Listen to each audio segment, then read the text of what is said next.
नमस्कार, लाल किला पोस्ट में आपका स्वागत है। सुशांत सिंह की मौत के मामले में लगातार 3 एजेंसियां जांच कर रही हैं, सीबीआई, एनसीबी और ईडी। और इस केस में नए नए एंगल जांच के साथ सामने आ रहे हैं। दोस्तों, सुशांत की मौत के मामले में एक नाम और जुड़ता है, वो है दिशा सालियान का। मैं शुरुआत से इस बात को कहता आ रहा हूं कि जिसने दिशा को मारा है वही सुशांत का हत्यारा है। लेकिन दोस्तों, अब इस कड़ी को मैं एक कदम और आगे बढ़ा रहा हूं। यह मामला सिर्फ 2 मौतों का मामला नहीं है। यह सिर्फ दिशा सालियान और सुशांत सिंह राजपूत की मौत का मामला नहीं है। यह 4 मौत का मामला है। दोस्तों, 4 मौत। पिछले 3 महीने में बॉलीवुड के अंदर 4 मौतें संदेहास्पद हालत में हुई हैं और चारों ही मौतों को मुंबई पुलिस ने दबाने की भरपूर कोशिश की है। शुक्र है सोशल मीडिया का, शुक्र है सुशांत के फैंस का, जो उन लोगों ने सुशांत की मौत के मामले को उठाया और आज सीबीआई इसकी जांच में लगी हुई है और कई सारे एंगल लगातार निकल के सामने आ रहे हैं। अगर मैं 4 मौतों की बात का जिक्र कर रहा हूं तो ये 4 मौत कौन सी हैं, आप सिलसिलेवार तरीके से समझिए। पहली मौत, क्रिश कपूर। दोस्तों, क्रिश कपूर एक कास्टिंग डायरेक्टर हैं। इन्होंने वीरे दी वेडिंग और जलेबी फिल्म में कास्टिंग डायरेक्टर की भूमिका अदा की थी। फिल्म जलेबी, जो कि महेश भट्ट ने निर्देशित की थी, और उसमें रिया चक्रवर्ती को कास्ट क्रिश कपूर ने ही किया था। इसके बाद 31 मई को क्रिश कपूर की संदेहास्पद हालत में मौत हो गई। पहले यह माना गया कि उनकी मौत एक्सीडेंट है, लेकिन बाद में यह कहा गया कि उनकी मौत ब्रेन हेमरेज से हुई है और उस फाइल को मुंबई पुलिस ने दबा दिया।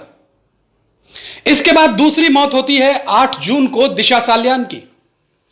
दिशा सालियान की मौत के मामले में मुंबई पुलिस ने पहले यह कहा कि उन्होंने 14वें फ्लोर से गिर करके खुदकुशी की है, लेकिन बाद में मुंबई पुलिस ने इस केस को बदल दिया और कहा यह एक हादसा था, यानी एक्सीडेंट था।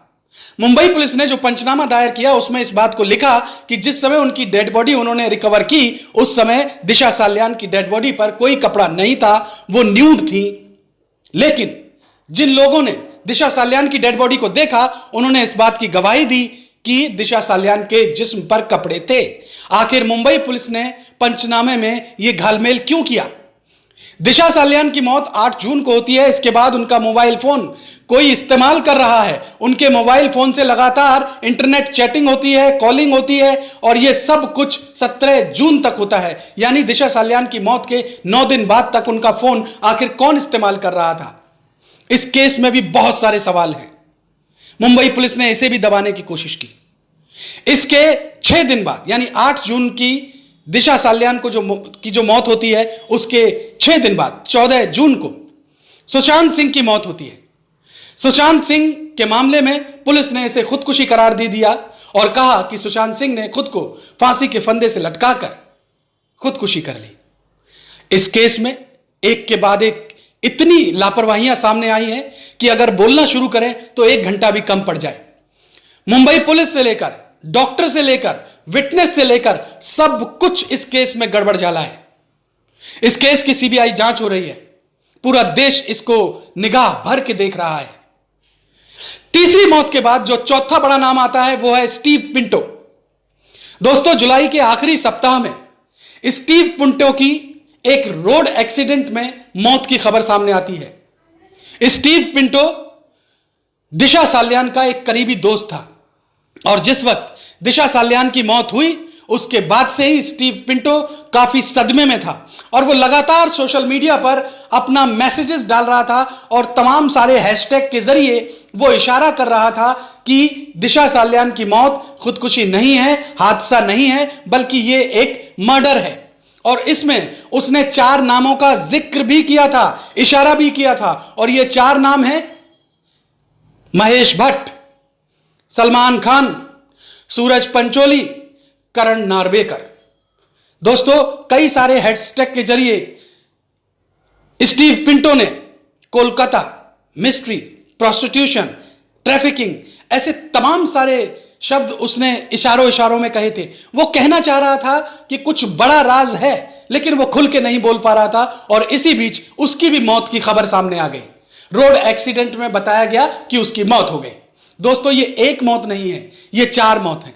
कृष कपूर, दिशा साल्यान, सुशांत सिंह राजपूत और चौथा नाम स्टीव पिंटो। यकीनी तौर पर जब इसमें 3 एजेंसी जुड़ी हुई हैं तो दोस्तों ये जानी मानी एजेंसी है और जिस तरीके से कपड़े का एक सिरा, एक धागा निकलता है तो वो पूरा की पूरा कपड़ा या पूरा की पूरा थान खोल दिया जाता है सिर्फ एक धागे से। इसी तरीके से जिस तरीके की कड़ियां निकल के सामने आई हैं इन्वेस्टिगेशन में, ईडी, एनसीबी और सीबीआई ये अब इस पूरे खेल को निपटा कर सामने रख देंगी और मुंबई की दुनिया का जो चकाचौंध दुनिया है उसका जो स्याह सच है, जो काला सच है, वो बहुत जल्द पूरे देश के सामने आ जाएगा। यह वीडियो आपको कैसा लगा कमेंट कीजिए, इस जानकारी को शेयर कीजिए और हमारे चैनल लाल किला पोस्ट को सब्सक्राइब कीजिए।